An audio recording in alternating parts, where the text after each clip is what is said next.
ஓம் சக்தி பராசக்தி. அன்பு செல்வமே, உன் மனதில் ஆயிரக்கணக்கான எண்ணங்களும் சிந்தனைகளும் அலைப்பாய்ந்து கொண்டிருக்கிறது. உன்னை அறிந்தும் உன்னை அறியாமலும் பல மாற்றங்கள் உன் மனதில் நிகழ்கிறது. இவையெல்லாம் காற்றைப் போல் அலைந்து கொண்டிருக்கும் பொழுது அமைதி என்ற வார்த்தை எப்படி நுழையும்?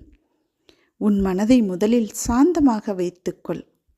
உன்னை மாற்றுவதற்கு அம்மா அமைதியாகவும் செயல்படுவேன், கோபம் கொண்டும் உன்னை மாற்ற செய்வேன்.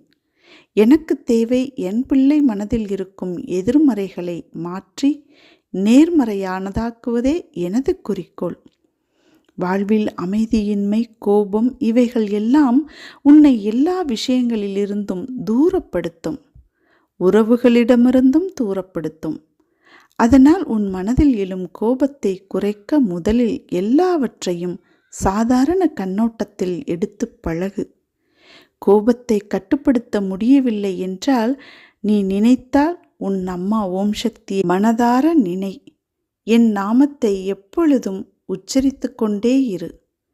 அது உன் கோபத்தை எல்லாம் மாற்றி காயப்படுத்துபவர்களிடமிருந்து உன்னை காப்பாற்றும். அம்மாவை நோக்கி பிரார்த்திக்கத் தொடங்கு. நிச்சயம் சிறிது நேரத்தில் உன்னில் எழும் மாற்றங்களை நீ உணர்வாய். இது கோபத்திற்கு மட்டும் பொருந்தும் மருந்தல்ல.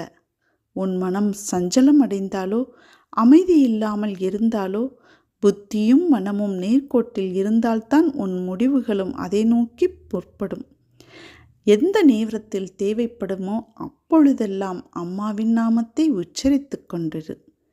மனம் முடிவு எடுக்க முடியாமல் தடுமாறினால் அம்மாவை நினைத்து தியானம் செய். நிச்சயம் உனக்குள் ஒரு தெளிவு பிறக்கும்.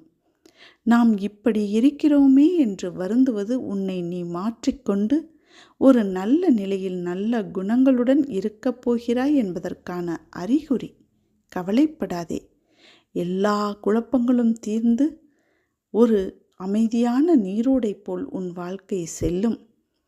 உன்னுள் எழும் அனைத்து நேர்மறை எதிர்மறை எண்ணங்களை கவனித்து கொண்டே இரு. அதன் பிறகு நீ எப்படி மாற வேண்டும் என்று உனக்குள் நான் அறிவுறுத்தி கொண்டிருப்பேன். அதை விசுவாசத்துடன் கேட்டு நடந்தால் நிச்சயம் நீ நல்ல நிலைமைக்கு முன்னேறி செல்வாய். அம்மா உன்னை ஜெயமாய் வாழ வைப்பேன். அம்மா நான் இருக்கிறேன் என் அன்பு பிள்ளையே, அருகில் வா, மங்களம் உண்டாகும். ஓம் சக்தி.